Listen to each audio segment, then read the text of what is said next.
session. Quite a jam-packed session this morning. So we will kick off. It has just gone 10 a.m. and as people come in, they will catch up. So well done for being here on time. Okay, so welcome to another Connect and Share 53. It's been a nice chilly start to winter, and I hope everyone's rugged up today and ready for the weekend. So before we get started, may I pay my respects to our Aboriginal colleagues and those past, present and emerging leaders of which we work with to interpret the lands in which we work, and pay my respects so that we understand the land as much as they do and can interpret that for our visitors, our students and our colleagues. A couple of quick reminders for everyone. The National Outdoor Education Conference, although it's snowed up there this week, it won't be snowing there in September. So you can come and see some amazing lineup of speakers and keynote presenters at this magnificent conference. It's 2.5 days and an activity day all rolled into the 1 week. And early bird rates conclude on the 30th of June. So if you haven't jumped in and registered for that event, I strongly urge you to do so before the 30th of June so that you get your discount. So please, if you haven't done so, jump on the website, have a look at the program and what's on offer. And as I say, it's a jam-packed session and something that we'll look forward to meeting face-to-face with everyone for a bit of a change.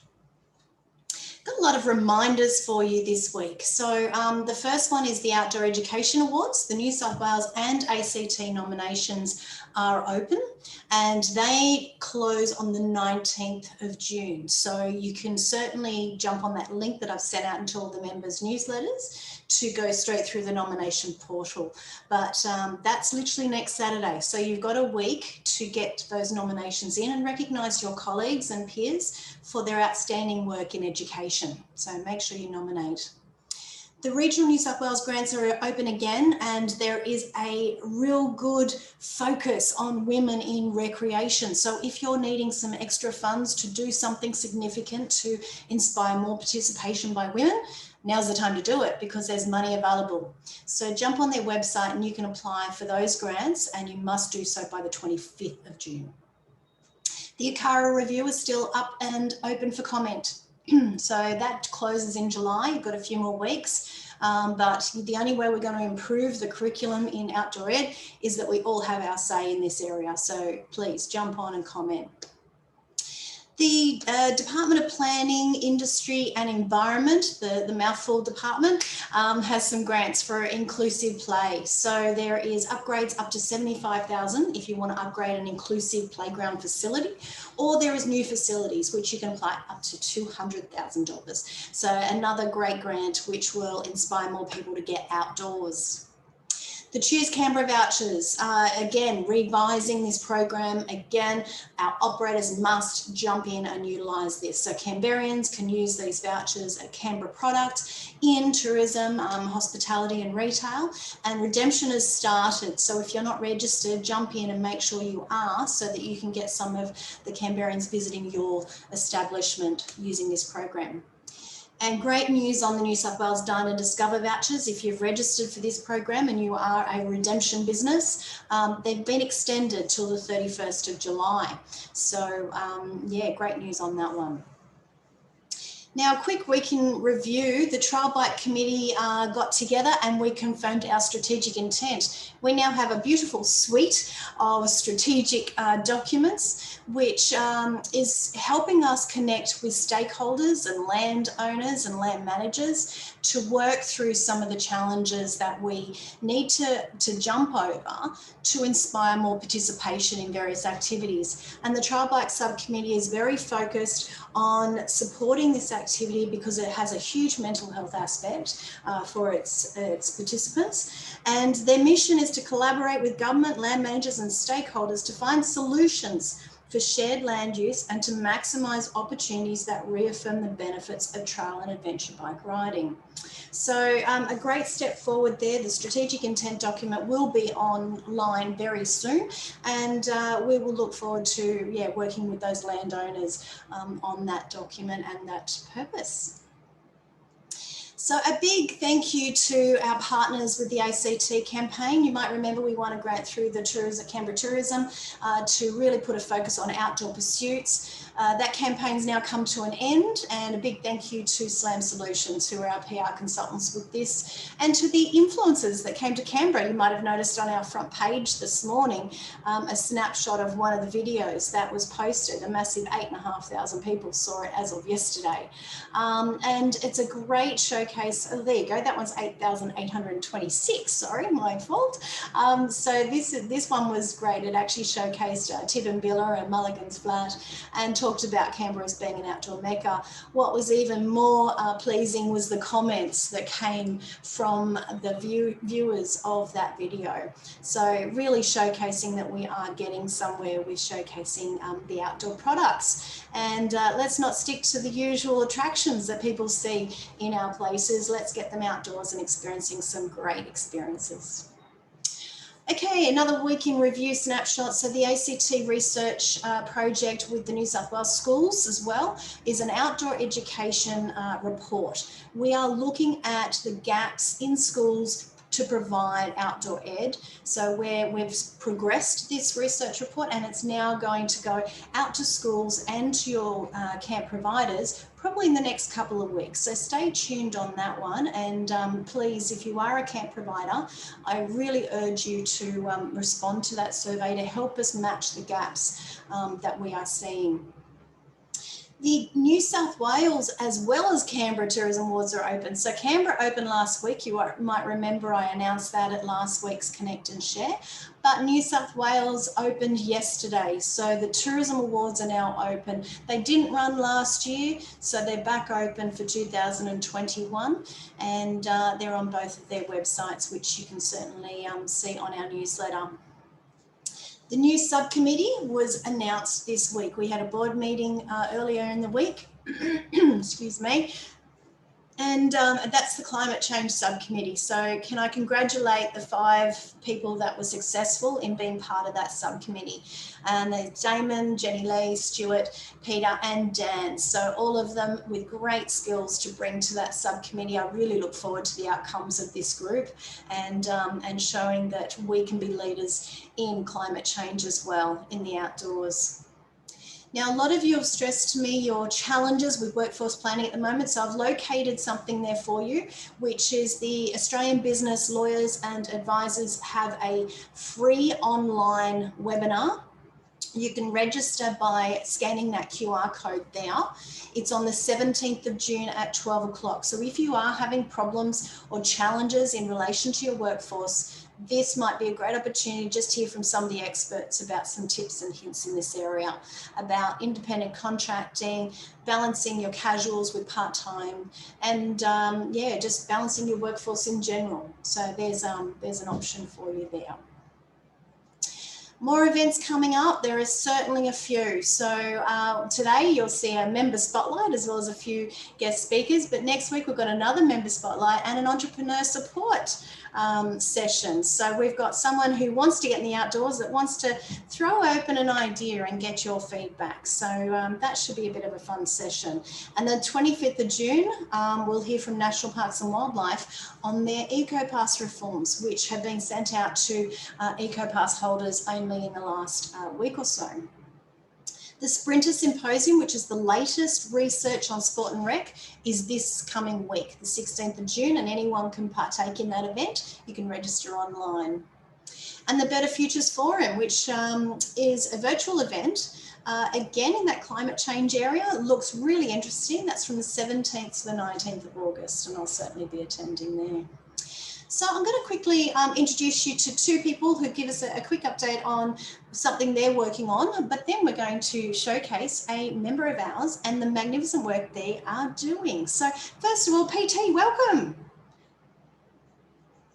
Oh, hello everyone in the land of the free. Yeah, Thanks for being here. Now you're looking Thanks. at a research project and you're calling for some candidates. Yes. Shall I share screen? I just have a quick. I can certainly give you visual. option to do so. Oh, hello. Oh, that was quick. Yeah. So the research I'm doing, this is the title, Phenomenological Study of the Experiences of People of Color Working in Outdoor Education in Australia. So keyword here is people of color and outdoor ed and in Australia. So the objectives of what I'm trying to do is to gauge the perception of these people, like of the outdoors as they were growing up, finding out their motivations behind becoming outdoor professionals, and also the unique challenges that they face in the industry. There's a lot of research behind like how their experiences growing up is quite different, and the perception is quite different than what we perceive as we understand. So this is we're just finding out on the ground, like people who work in outdoor in Australia, what do they actually think, and how did they get here? So it's been out on social media. I've been looking for participants. So anyone who identify as person of color in Australia and has worked in outdoor ed in Australia. So it doesn't matter if they're citizen or resident or anything like that. As long as they've had experience working in outdoor ed in Australia, then they can be participants. And I've already had a pretty good response from social media call out. So that's been pretty encouraging. What I do need though from the group of people here is I'm looking for demographic or diversity data. I haven't found anything. So any data that says, amongst your employees or your students, how many percentage is citizens, resident, foreigner, are they Aboriginal or Torres Strait Islander? What's their parent family background? Are there any people from culturally and linguistically diverse communities? I know personally when I sign up for some training courses, they ask data from me like that. And I'm just wondering if any operators out there have that data for your staff or students.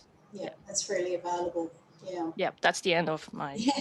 Great. Oh, well, thanks for coming, PT. And certainly if anyone is interested or knows someone that could be part of that program or that research project for PT, please let us know and we'll connect you with her. So thank you so much and great for you to be here. I'm going to introduce Jasper. So, Becky, did Jasper want to speak or did you want to?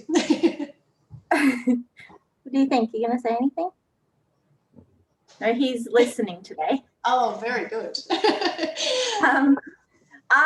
I just wanted to let people know about a couple of exciting events that are coming up in October. So I'm involved with the Australian Association of Bush Adventure Therapy, and we have been running a forum every year for quite a long time now. Unfortunately, we weren't able to run our forum last year in Tasmania due to COVID, but we're really excited that we're going to be able to run this year's forum in South Australia. So it's shaping up to be a beautiful venue and some fantastic local presenters down there as well. But the expressions of interest for presenting are still open, and I'll post a bunch of links in a second.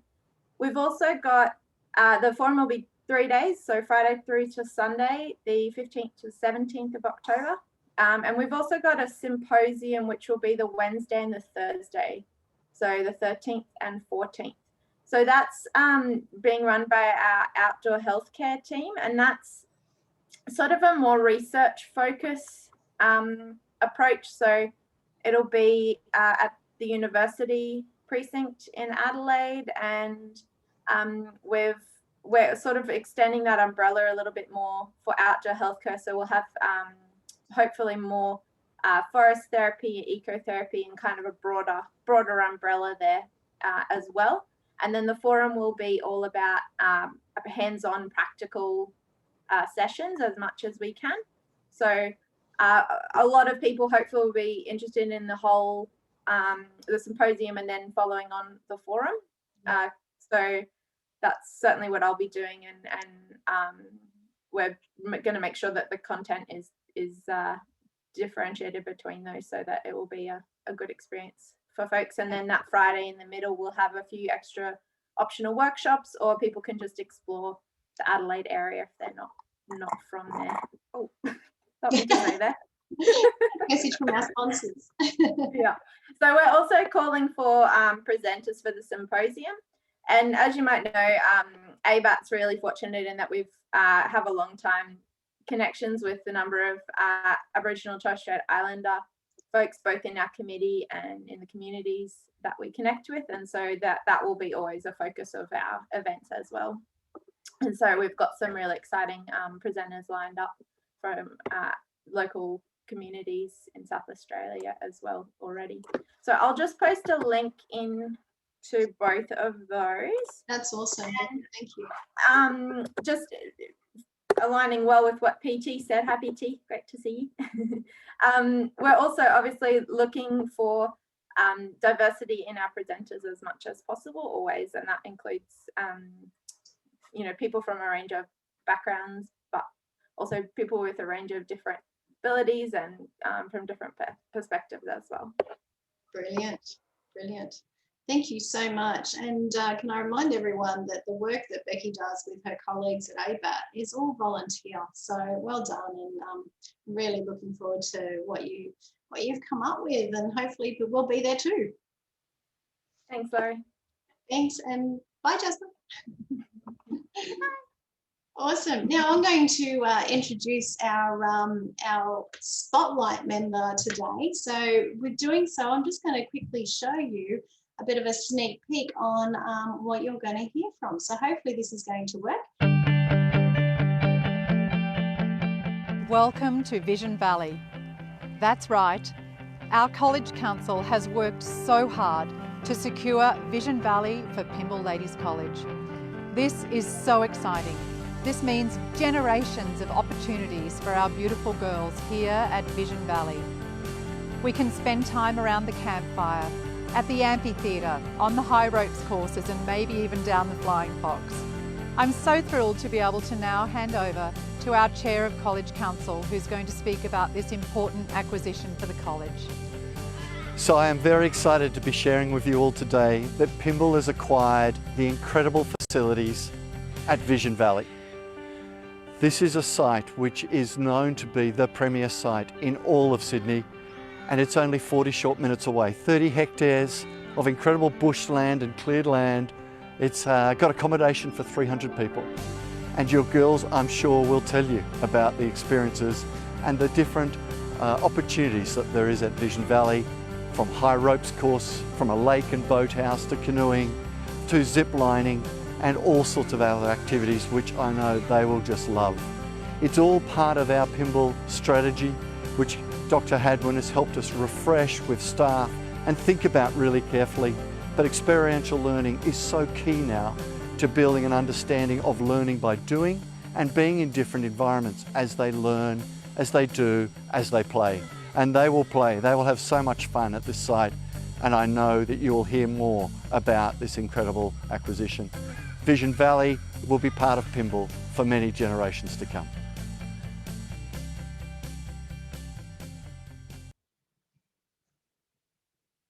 So there you go. There is, if I can stop this, there we go. There is Vision Valley. So Stuart, may I introduce you, and if you'd like to share your screen, and thanks for being with us today. I'm sure everyone is going to be really excited to hear what you've got in plan. Well, good morning, Laurie, and good morning, ladies and gentlemen. If you're watching this live or on a recording a bit later, really pleased to talk to you, to the community. I'm Stuart Clark, and this is Nick Wilkesman. Nick's our new head of outdoor education at the school, and I head up the Vision Valley campus. I'm just going to share some slides to talk to, and if you let me know, Laurie, when they go live for us, please.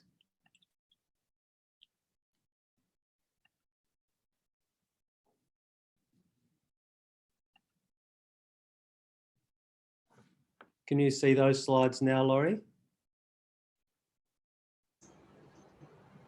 Are they being displayed? Yep, just click on your slideshow and that should get it started.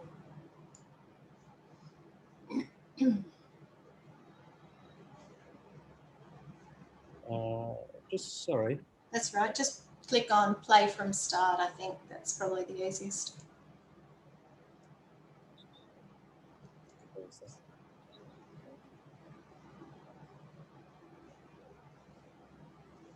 Sorry about this. That's Is all that right. just right?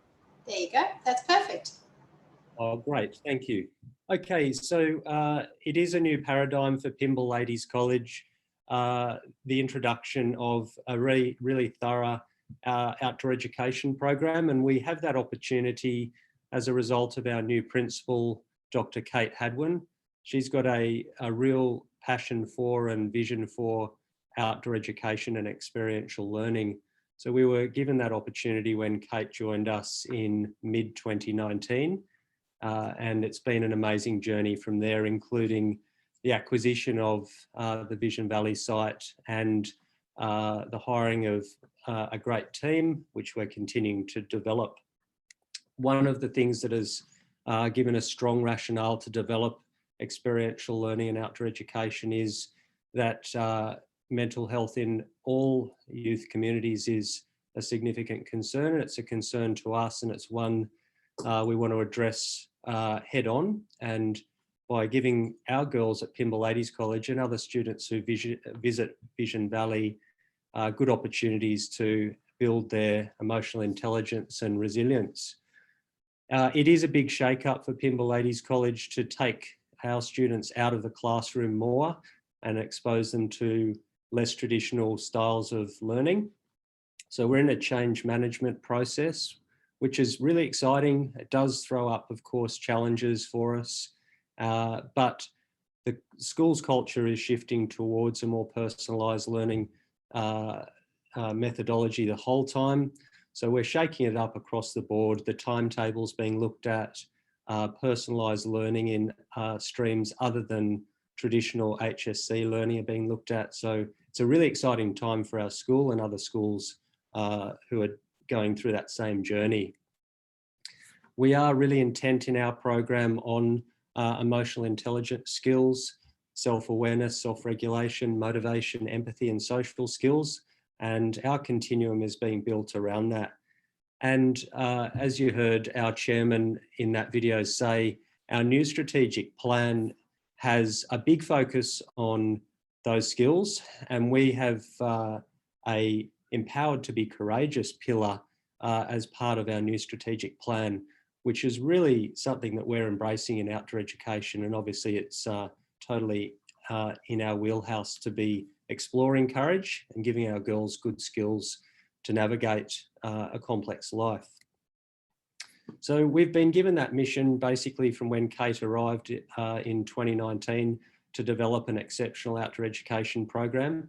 And even though we did have existing programming, it was quite disparate and not sequenced or scoped for a continuous and evolving experience for the girls. So we're lucky that we've been able to go back to scratch and from a blank slate pretty much design a K-12 sequential outcomes-based continuum.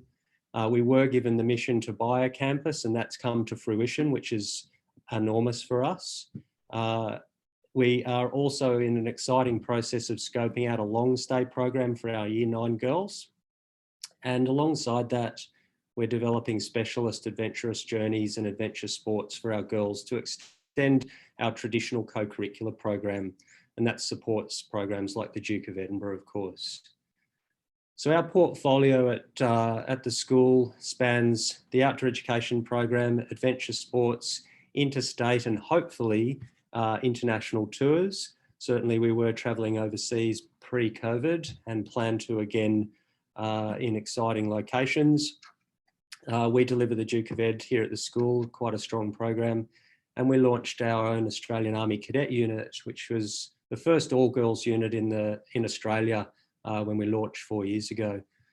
So they're all tied into what we do, and there's good synergy across those programs within the portfolio.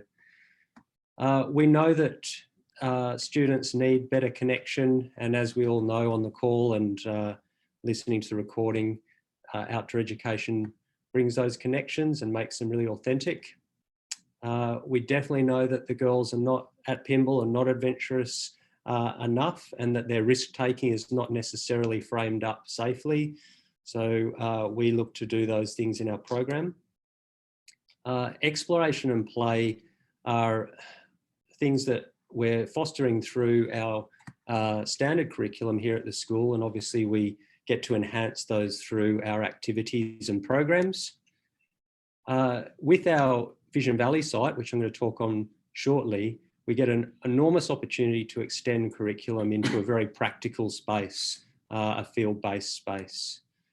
And reflection and tech-free downtime is something that we are totally intent on. And interestingly enough, after giving our Pymble girls a bunch of experiences over the last year and a half in that space, they're reveling in that tech-free, sort of the release of those shackles, I guess, tech-free space, and they're getting better at reflecting. It's not an easy skill for all of us to slow down, but especially students in this day and age, but we're getting great feedback on just giving them time alone in nature. And of course, kids don't have as much fun necessarily as they should. So that's a big part of our program. So obviously the acquisition of an outdoor education campus is pretty big for a school, and it needs everyone to be on board. So from the College Council down through our principal, our senior executive, and across our staff and our community, there was a real interest in being involved in the acquisition of Vision Valley. It was a really competitive process, and we're very lucky to have been successful at the end of that. A lot of organisations looking at the site, and it is an amazing site. I'll tell you a bit more about it. But effectively, it's a strong part of our brand now, offering a satellite campus which has such a versatility of use, and in terms of its proximity to our main school in Pymble, it just gives us so much opportunity. Before I talk about the site, we must acknowledge that the site rests on Darug land, and we're enormously respectful and acknowledge the elders past, present and emerging from the Darug people. And we certainly want to teach all of the people that come to the Vision Valley site about the strong and rich culture and history of the Darug. We do have an axe and spear groove site in our creek line, the creek line at Vision Valley on Halls Creek, and just downriver on Barara Creek, multitude of beautiful shell middens, and there's rock art throughout the Hawkesbury region. So we certainly acknowledge the Darug, and take a moment also to acknowledge the Wesley Mission, who operated Vision Valley for 50 years, and we still have parents of our Pymble girls comment that they attended Vision Valley as a student themselves. So there's a long history and culture that we're lucky enough to have to now have a part in continuing. Just to give you a snapshot, if you're not aware, Vision Valley sits just on the fringe of Barara Valley National Park. You can see Pymble down in the bottom right-hand corner of that map, and the excerpt shows you that we're only a 40-minute drive pretty much from our main school. So we've been running a lot of day programs as a result, which gives us huge opportunity. When we pitched to our College Council to buy this site, this is a list of the things that we thought we could do there, and we've actually ended up in only a short 4 months of operations delivering almost all of those opportunities at the site in one way or another. So huge scope for delivery at that site, and more to come as well. We've commenced trip planning and conducted some successful local trips. We are again bordered by Barara Valley National Park, and the Barara Creek is a major tributary of the Hawkesbury River, and the Hawkesbury River is a real mecca for walking and paddling, and we're just in a phase of developing a whole range of trips throughout the area, which we can take our students on. Operations to date have spanned a huge range of programs, as I mentioned. We've had over 4,500 people through the site since mid-February. and that's spanning Pymble Ladies College programs, both in outdoor education, curriculum studies, parent-daughter events, co-curricular team building, curriculum studies, and also staff development programs. And we've had commercial clients come through, and that's a versatile business of third-party outdoor education providers booking the site for their clients. We've had heaps of band camps. They love coming to the site. We've had conferences and other events. So it's already a busy site. There's been a lot of work on the site, which is ongoing. And that's just a few of the activities we run for our Pymble girls. Some interesting things we're developing, like a planting project up in the top middle of that slide, where our girls are starting to plant out food gardens, which will hopefully contribute to the catering for the site and towards sustainability. Top right, you can see a basic car mechanics course underway. Top left, our nature art program, and in the middle left there. And obviously the expedition programs that we're starting to play with at in the local Hawkesbury region. Talking about sustainability, we've got a big vision for creating a working farm, which would hopefully lend support to sustainability, to reducing our footprint. We'd love our students to tend food gardens, to tend animals, and to be part of a ongoing paddock to plate or field to fork program. And we've got ways to add extra strings to that approach in having our hospitality girls then prepare that food in the kitchen and serve it to clients and visitors. So there's a lot of potential strings to the bow of a project like that. There's another really interesting thing that we've launched as part of the development of our continuum, which is a study into the resilience of our students. And that is not just around their interpersonal resilience, it's also about academic resilience. We have a research institute at Pymble Ladies College, and we work under the guidance of Dr. Sarah Locke, who's our head of research.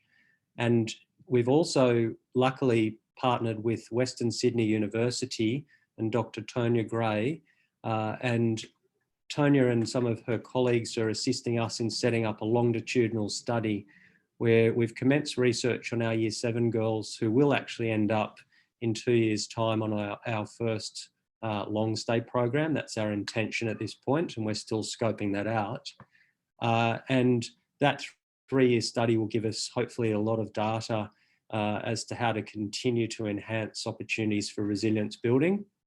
We've also started, we will be starting research on our existing Year 9 cohort, and they're going to go through the Challenge by Choice outdoor education program in Years 10 and 11. And hopefully we'll get some really interesting data sets there from those 2 cohorts as they travel through. And we may extend research from there. So we're really excited to be working with Professor Gray and also Dr. Locke, our research head here.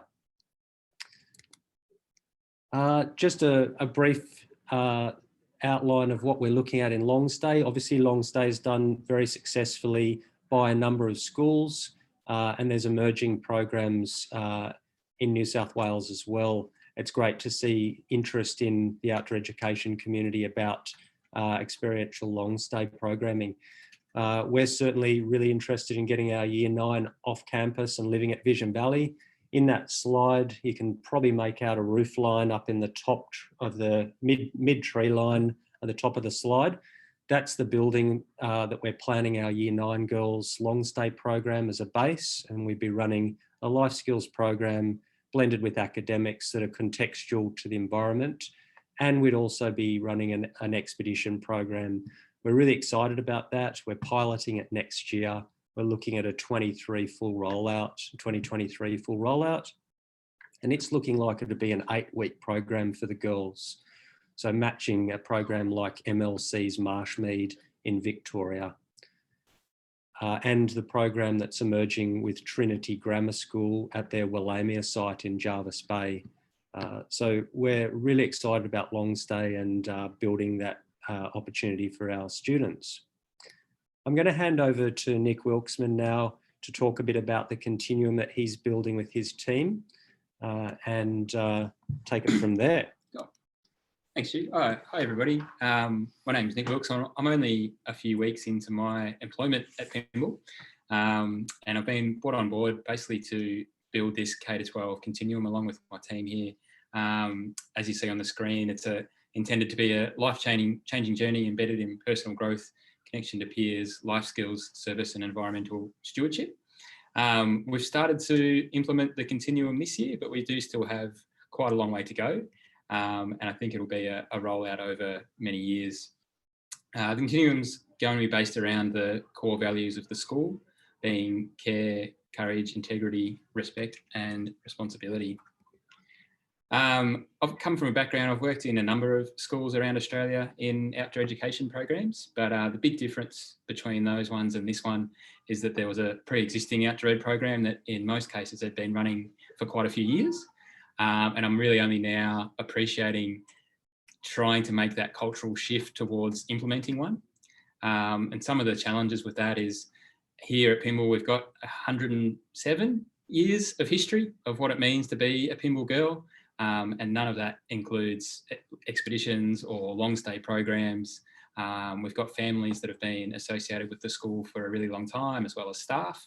And so it's a little bit of a shock to some of those people. There's obviously a lot of support or we wouldn't be here, but it's also the start of a real cultural change. And that's just something that probably take a few years to roll out and get full support and full buy-in from our school. The same with our student body. While we'd like to go straight into unrolling an amazing program where we take them on expeditions all around Australia and all around the world, the experiences that a lot of our students have had up to this point, for a couple of reasons. Firstly, obviously last year, a lot of people didn't get to go anywhere. And then prior to that, our, as Stu mentioned, disparate program, it turns that some of our senior girls may have only spent one night in a tent or less. So I think at this point, it'd be irresponsible of us to put on a trip for all of our senior students to go and do something extreme when they haven't had much of an experience. So yeah, we're looking to just unroll this program over a few years, and I think it'll only just gather strength and gather steam as we go. So we're looking to build it in from kinder all the way through to year 12. At the younger year levels, we like the nature play philosophy and trying to implement some of the activities involved in nature play. We're really fortunate that our junior school does have some beautiful natural spaces where that can be done, and our main campus, as well as obviously plenty of opportunity out at Vision Valley to take the young girls and just spend some time, whether it's around a campfire or just hanging out in the bush, and not a long time with those students, but just facilitated shorter sessions to try and build up each year into what will eventually be our pinnacle trips in years 10 and 11 and 12. Which will be essentially these elective adventurous journeys. So we're trying to move to a model where all of our year 9 girls would do a long stay in year 9, but that's probably still some way off. And then after that, they would be looking to do elective journeys through years 10, 11 and 12. For this year, what we're looking to do with our year 10s is put on an expedition that's going to be optional. So we'll have I guess we'd call it a softer program that's run by a provider for this year, and then we'll put on an elective, more challenging one. And the idea will be, the model that we're looking at is that any girls who complete that would then have doors opened for them. That trip would act as a prerequisite to go on adventures like the Overland Track or the Larapinta Trail, or when we can go internationally again, doing things like that. But we'd love to implement some parent-daughter journeys as well. So we've had a few events at Vision Valley so far. We'd like to keep doing those, as well as put on some expedition opportunities where parents can join their daughters and we can run a trip for them. Part of the program is we want to make sure that it's not just a Disneyland type experience where the girls come away and have fun with us for a week and then there's nothing preloading that and nothing afterwards. We trying to realise the value of integrating it into their school time and into the curriculum, and trying to integrate their experience when they come back. Obviously, one of the main challenge areas for that will be after a long stay, trying to integrate our students back into school and normal life after their long stay is something we need to be really cognizant of, and make sure we're focusing on wellbeing there. So part of how we plan to do it is front loading for the girls, and trying to make sure that the girls and the whole school has an understanding of what our continuum looks like. We'd like all the girls to understand where they are in it and what their opportunities are within it, as well as understanding what's going to be presented to them over the next few years. Recognising the value of debriefs after each program, and then ideally working in some opportunities after the program and after they're back at school to reflect on it further. Well, just touching back on some of our school key pillars, the main pillar of the school that we're trying to build around is this courage, or empowering our young girls to be courageous. We do have a mental health dilemma, I suppose, us and many other schools with our young girls, and we're hoping that through the Outdoor Ed continuum we can help them build the courage and the life skills to be more resilient people in the future. Also trying to give the girls an opportunity to develop their own leadership skills on our Outdoor Ed programs, and then a few optional programs throughout there as well.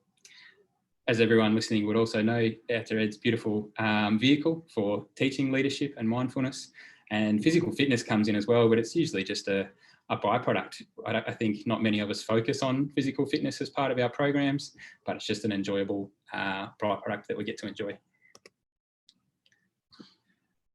Okay, at the moment we're looking to introduce peer leadership in the future in a number of ways. So the girls have plenty of opportunity currently through Duke of Ed and Army Cadets, but we'd also like to give the opportunity for student leaders on our program in the future, as well as potentially looking for an outdoor leadership traineeship. So we've got one trainee at the moment, and it's a program we'd like to extend into the future. Cool, that's pretty much it from me, if I can get out of there somehow. Brilliant, Nick, and thank you, Stuart, so much. I'll just, if you want to just stop showing your screen, that way we can ask, there we are, if anyone has any questions. But I certainly have a few, which I know in talking to some of the members, they have faced challenges. But what challenges have you faced in the process to date is probably my first question. Good question, Laurie. Less than we anticipated, to be really frank.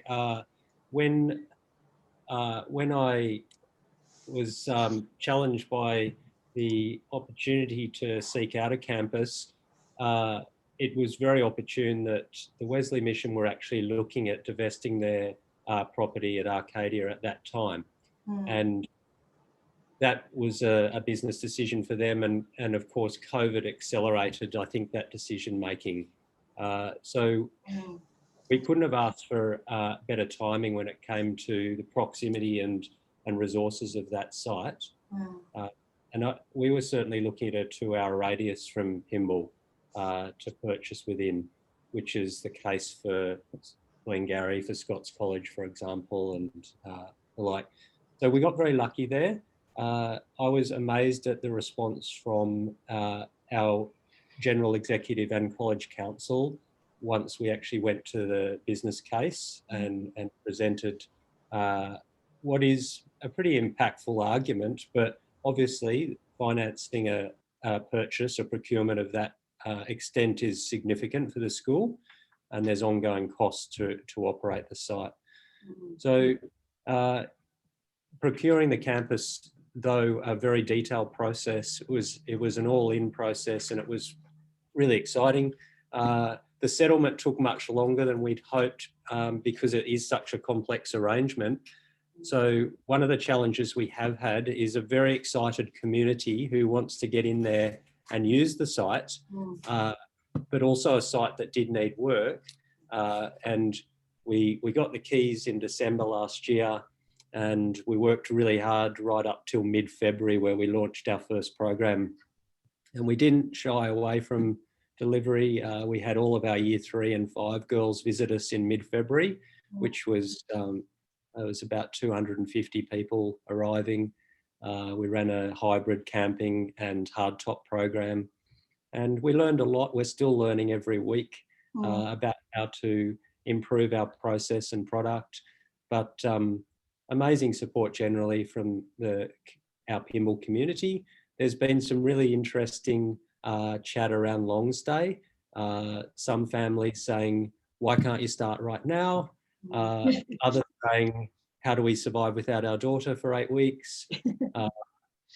And of course, as Nick said, the change management from an academically geared school, a successful academic school, and the potential challenges for people who don't necessarily buy into the benefits of experiential learning. And I think everyone on the call would agree that we're only going to enhance academic resilience and neuroplasticity through doing the things that we love in the field with students. But yeah, that's an argument that we've still got to really carefully walk through with our community. Yeah, absolutely. I think Dave's got a question, maybe in relation to that. I'm not sure. Dave? No, I'm going to come in from from another angle, as I have a tendency to do. As you're aware, the outdoor industry's gone through or going through a bit of a disaster with staffing and paying conditions and a whole range of things. And we've got this summit that's going to move on into continuing to get our act together. But one of the things that Laurie and I and others have been talking about is developing pathways in and out of the industry for people to come into the industry, leave the industry, come back, or perhaps go to another career, become accountants, and then decide after a while they'd like to be outdoor leaders again. But a part of that, of course, is encouraging young people at school to consider the outdoors as a profession. Yeah, and that's not just outdoor education, getting a degree, but as outdoor leaders, whole range of things. And we're actually looking at a case study with the military, is one of the things in industry we're looking at. But it would probably be good to actually have a school with resources to do a pilot project on, and you're sort of developing your systems on how do we set up things in the right way to get the right type of young ladies from your world and the parents to consider the outdoors as a viable profession, either in the long term or for a while as a step on to greater things in some other area by building their skills till their late 20s and then jumping over everyone with 6 or 7 degrees that hasn't got any life experience. But anyway, I mean, I don't know about Laurie, but I'd be interested in working to design a pilot program with you guys when you had the time, if that was something that interested you. Yeah, David, that's very interesting. A number of years ago, when I was new to Pymble, managed to get a grant to run a certificate 2 in outdoor recreation for students. And there was a really good uptake because it is left field in the Pymble paradigm. We didn't continue that because of the lack of funding and the costs of entry. However, with the continuum that Nick and his team are building, and that a lot of schools in Australia are delivering already, there's great links and synergies to outdoor leadership, the package, the training package. So we'd definitely like to explore that. And we would love to see some of our girls transition into Certificate 3 traineeships and also offer them to students from other schools potentially. We see trainees as a benefit if we get the right people, obviously, to the organisation, and obviously they're hopefully getting what we think is an amazing start in their career.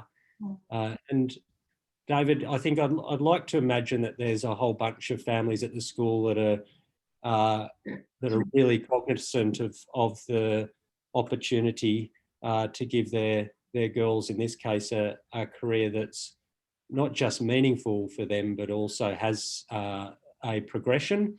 And I think outdoor education instructors leading into a career as educators through a formal university degree is an amazing pathway.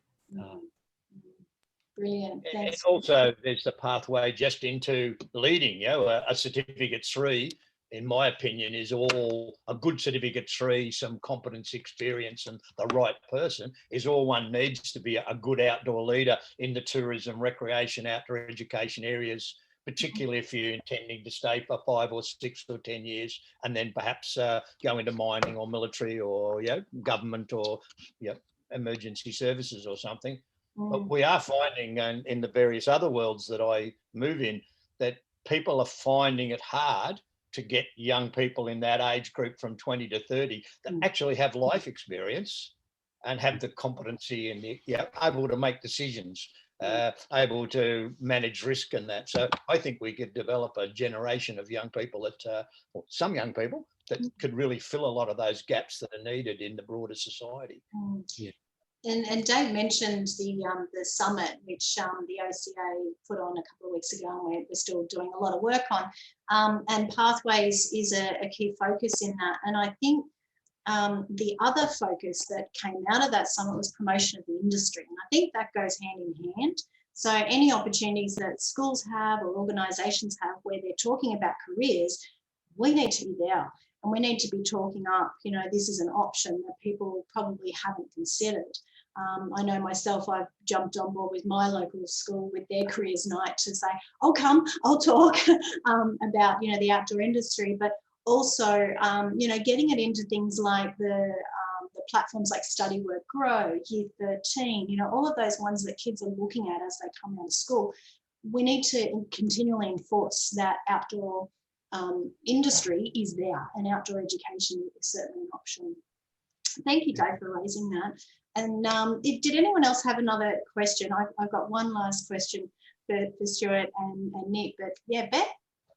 I didn't have a question, but I just wanted to say how encouraging it is to hear about all of this happening, and particularly the strong support from the leadership team within the school. And it's just absolutely wonderfully refreshing to hear.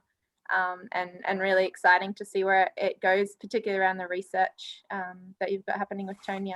So it's just wonderful. It's very exciting. We're really excited with what AABAT's doing as well, Rebecca, and love to hear more. And, certainly wilderness therapy, bush therapy, there's so much opportunity in all our organisations to enhance what we're doing in that space. Yeah, absolutely. Well, I'll put my email address in the chat. So if you want to connect and speak about anything further, please let me know. In the true vibe of connect and shares. And thank you for the opportunity, Laurie. Exactly. No, that's great, Beth. Thank you so much. And I completely agree with you. And I have a strong connection to Vision Valley, and that's, I know what means why Stuart's here today. It's purely the testimony of what they're doing is why they're here today. But yes, I know it's 50 years old because I'm looking as tired as it was before the refurbishment earlier this year. But I remember, I think I was 3 years old dancing on the stage in Vision Valley. So again, strong connection. But congratulations, guys, on what you've achieved and still have yet to achieve. But one final question, and the big punch of the day is, what advice would you give to schools that are really struggling getting their commitment to outdoor education? Good question. That is a good question. It's really difficult without support from the very top, as I think everyone would be aware. I do. I've got an interesting reflection about what we're doing in the mainstream curriculum here at Pymble, and that's trying to get our students to explore how they are a holistic person and promote that as they go into scholarship or university entrance processes. It's interesting, the university entrance statistics are showing that portfolio entrance is quickly catching up to ATAR entrance. And I really think outdoor education and all its associated activities, they have the potential to give our students real credentials to promote to people that they're promoting themselves to. So, you know, any school that's out there thinking, why is this a benefit to the kids? That's just another benefit on top of all of the ones that are research-based and evidence-based that we can find in the literature. And I guess the literature is super strong as well, like Professor Gray's work, Pasi Salzberg's work, Professor Salzberg. There's so much that schools might want to present to their communities to promote what this is all about. Yeah, brilliant. And Dave's rightly said, should we be running some outdoor value for meals for principals and school councils? Absolutely, Dave. How many can we bring to Vision Valley? That's a great idea. And certainly something that this research project that I'm involved in will probably complement what you guys are doing, Stuart, because we're looking at the state as a whole and some of the challenges schools are facing. So hopefully combined with the value and the outcomes that you're finding, balanced with the gaps, we might be able to meet it right in the middle and solve all the problems at one go. Yeah, I guess I'll just add quickly, I think we'd love to be able to be or to become an example for other schools to follow potentially that want to go down the same path. And I think everyone involved here would be very open to helping outdoor ed develop in any other school because they're all very, very passionate.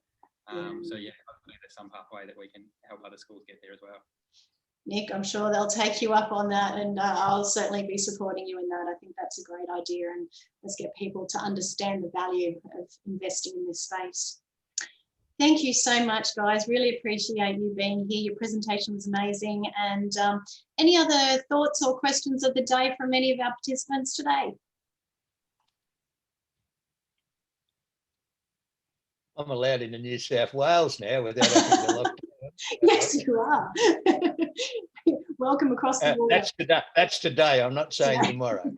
That's right, exactly. But do we want you, Jack? Do we want you? Of course we do. Awesome. Sorry, Becky, did you want to say something? I just wanted to, I'm going to pop a link into an organisation called the Chewonki Foundation that I worked with in Maine in the USA. They started as a boys' camp about 150 years ago, I think, and now have a school on site, and they run a semester school program. So I'll put that in if anyone's interested. It just reminded me of the work that you're doing at Pymble. Great. Yeah, fabulous. Because it's exciting to look at different connections. Yeah, absolutely. And they do have a farm as well. So there you go. Awesome. And if you want more of Stuart, you can catch him at the National Outdoor Education Conference in the Blue Mountains in late September. So that's good. And thank you, Becky. That's great. Great case study to have a look at. I'll throw that into the save file. Beautiful. Well, thanks, guys. There's your 2-minute early mark for the start of a long weekend. So I hope you all have a fabulous weekend. Yeah, we look forward to talking with you next week on some more beautiful connect and share opportunities. Have a great weekend. Thanks for having us.